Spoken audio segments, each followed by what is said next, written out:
بسم اللہ الرحمن الرحیم۔ رسول اللہ صلی اللہ علیہ وآلہ وسلم نے ارشاد فرمایا، ابن آدم کا ہر عمل بڑھایا جاتا ہے، نیکی 10 گنا سے 700 گنا تک بڑھا دی جاتی ہے۔ اللہ تعالیٰ نے فرمایا سوائے روزے کے، کیونکہ وہ خالصتاً میرے لیے ہے اور میں ہی اس کی جزا دوں گا۔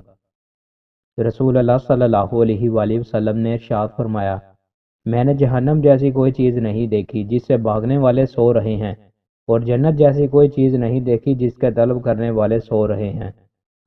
رسول اللہ صلی اللہ علیہ وآلہ وسلم نے ارشاد فرمایا، جب قیامت کے دن ایسے لوگوں کو ثواب دیا جائے گا جن کی دنیا میں آزمائش ہوئی تھی، تو اہل عافیت خواہش کریں گے کاش دنیا میں ان کی کھالیں کینچیوں سے کتری جاتی۔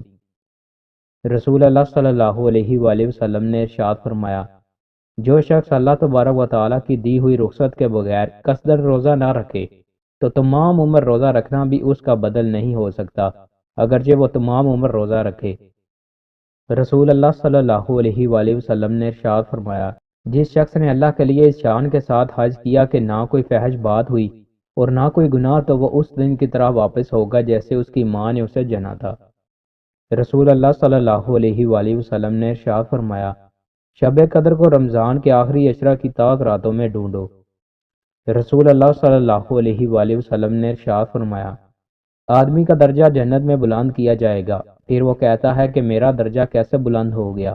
اس کو جواب دیا جائے گا، تیرے لیے تیری اولاد کے دعا و استغفار کرنے کے سبب سے۔ رسول اللہ صلی اللہ علیہ وآلہ وسلم نے ارشاد فرمایا، کوئی دھوکہ باز، کوئی بخیل، کوئی احسان جتانے والا اور کوئی بد اخلاق جنت میں داخل نہ ہوگا۔ 3 نبوی ضمانتیں۔ رسول اللہ صلی اللہ علیہ وآلہ وسلم نے ارشاد فرمایا، نمبر 1، میں اس کو جنت کے ایک گوشے میں گھر کی ضمانت دیتا ہوں جو حق پر ہونے کے باوجود جھگڑا چھوڑ دے۔